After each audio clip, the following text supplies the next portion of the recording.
The city had been raining for several days now, but that morning the sky seemed to have finally calmed down. The clouds had moved away, leaving behind them a pale, shy glow, like a promise of respite. The city, usually so lively, seemed to have taken a break, the streets bathed in a soft light which caressed the facades of the old buildings. St. Michel High School, with its old brick walls and claustrophobic corridors, breathed a familiar atmosphere of renewal, like a heart beating to the rhythm of daily life, always the same, but always a little different. It was the start of the school year, and a new student was entering this establishment, without fanfare, without the slightest fanfare.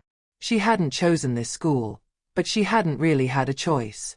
Destiny, or perhaps circumstances, had led her here, far from her old neighborhood and her landmarks. She felt foreign to this new reality, like a piece that didn't quite fit into an already formed puzzle. Her name was Mariama, a young black girl of 17, with deep eyes, almost too wise for her age, as if the years and trials had wanted to mark her look before she even had time to understand them. Her hair, short and frizzy, was disheveled, as if the wind had been blowing at it insistently, a bit like the life she had led up until now. Nothing in her figure screamed fragility. She had learned, a long time ago, to carry the trials on her shoulders without the world seeing the slightest trace. Mariama was not the type to let herself be defined by what was expected of her, and even less by the image that others wanted to have of her. But in this high school, far from home, she was a blank slate, an unknown, and that, for many, was better than a book that was too easy to read. She wasn't used to insistent stares. In his old neighborhood, life was simpler, harder too, but the hostility, when it was present, was more frontal, more open. Here, everything was more subtle, more sneaky. Smiles were hidden behind shifty glances, and judgments were hidden in the heavy silences of the corridors. Mariama was aware of the impact of her appearance. She knew that her skin color, her discretion, her way of standing slightly aloof, were all markers that put her on the defensive. She knew it well before walking through the high school doors. This society that surrounded him had well-established codes, unwritten rules that seemed immutable. And Mariama knew that people like her were not always welcome in these places, that her difference was an invitation to exclusion. She had practiced boxing from the age of 12, as an escape, as a way to protect herself in a world that had never spared her. It was his secret weapon, his only defense against the violence of the world and that, sometimes more insidious, of indifference. His fists had become an extension of his desire to never give up. But at St. Michel High School, all this seemed distant, almost pointless. She didn't rely on her physical strength to get a place here. Yet she knew that if it became necessary, boxing was never far away. But that was out of the question for the moment. The present moment was one of observation, of patience. As soon as he arrived, the tension was palpable. The murmurs of the students were heard behind his back, furtive glances were exchanged, some curious, others clearly hostile. In the hallways of high school, there were unwritten rules, codes that were often not broken. Mariama was aware of this. She knew that her appearance would put her on the margins, that her skin color and her discretion would make her an easy target for those looking for a reason to feel superior. But she wasn't there to give them that satisfaction. She was not there to conform to their image of what she should be. She just wanted to survive in this place, to go under the radar, to make herself as invisible as possible. The provocations did not take long to arise. It was not the invisible racism that one might find in pompous speeches or sophisticated editorials. No. It was street racism, a trivial racism, that of those who do not want to see beyond their own stereotypes. The first days were marked by innuendos, bursts of stifled laughter, barely concealed remarks. In the classroom, the teasing was subtle, but persistent. A sideways glance, a remark about the color of her skin, a little laugh behind her.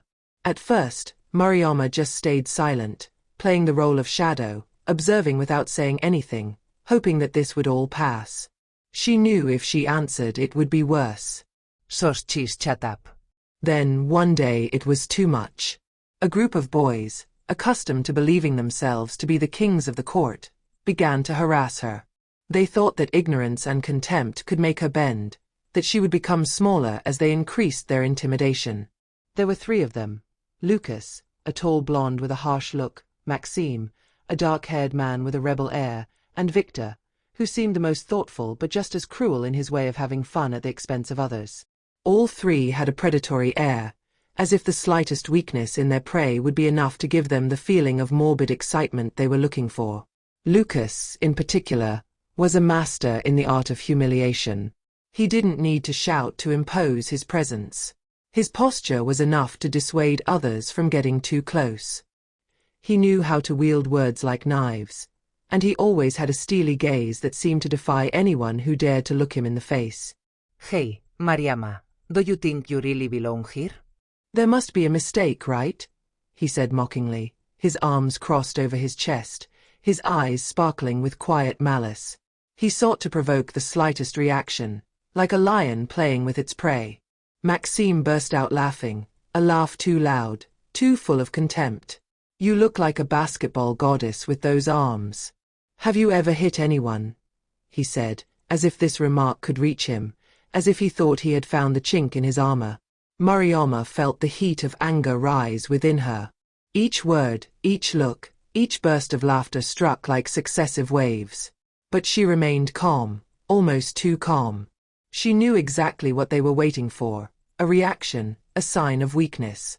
They wanted to see her struggle in the trap they had set, trying to make her doubt, to make her lose her composure.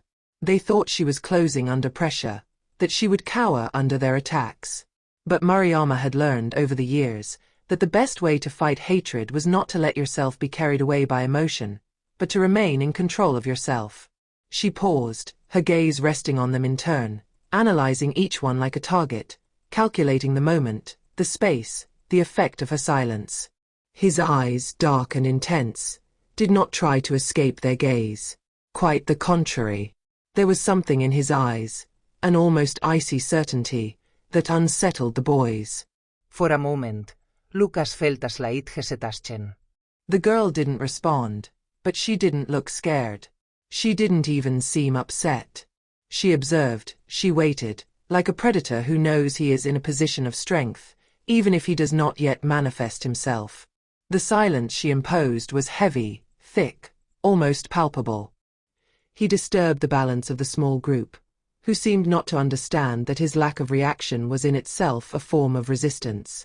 Lucas, seeing that the confrontation he had imagined was not taking place, decided to push things further. He didn't want to lose his power. He couldn't allow himself to show that he had been destabilized. He approached her, his steps heavy, as if he were the center of the world. He placed himself right in front of her, an arrogant smile on his lips, before touching her in a way that was too intimate, too intrusive. He stepped forward, his hand brushing her shoulder in a gesture that had nothing innocent about it, as if to emphasize his supposed superiority. Do you think people will respect you here? You're just another foreigner among many. The surrounding students had already froze. A murmur ran through the room, like a suspended breath, as if the air itself was hesitant to move. No one expected what would happen next. Everyone, even those who were too shy to intervene, felt this moment like a boundary, an invisible line that they could not cross.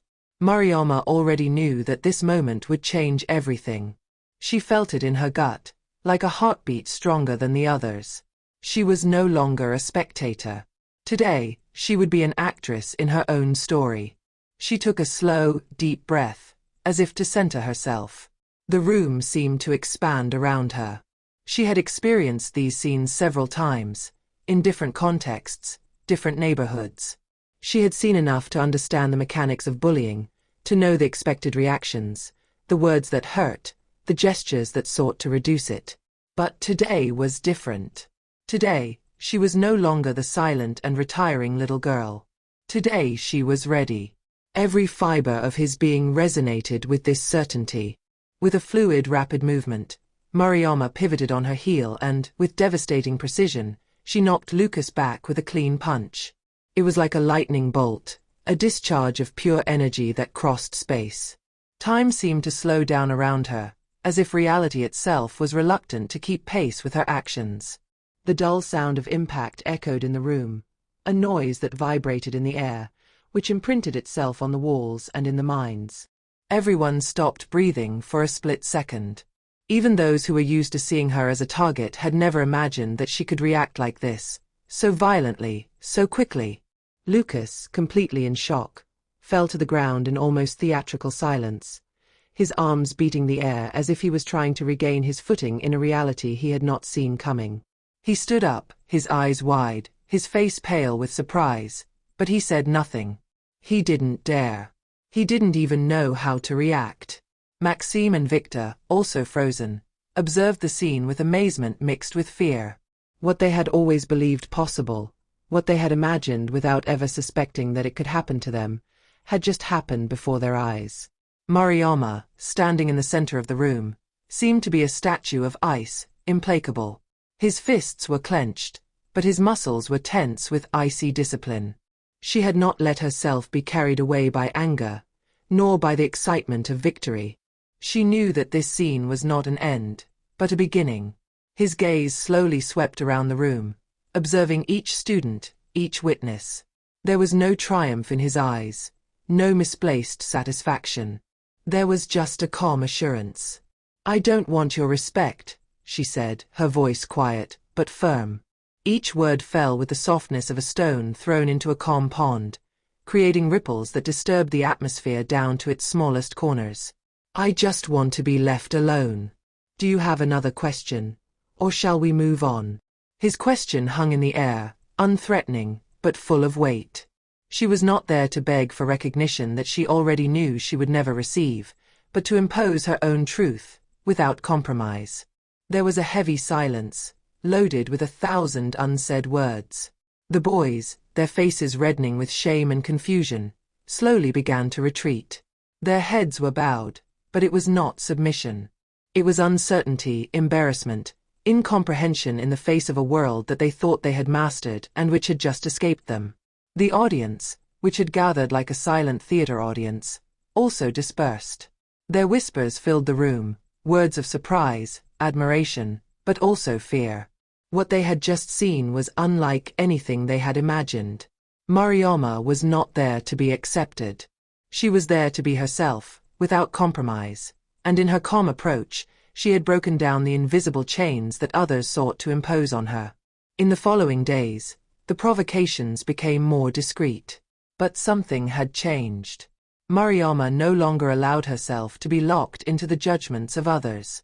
She had freed herself from the expectations, the labels, the invisible limits that people sought to impose on her. Even if the majority remained indifferent, even if they did not become more popular or accepted, they knew that they had gained something much more valuable.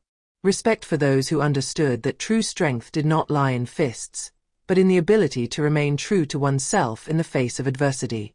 It was an inner victory, a form of freedom that many had never experienced. Mariama knew the road would not be easy. She knew the attacks, even more subtle ones, would continue.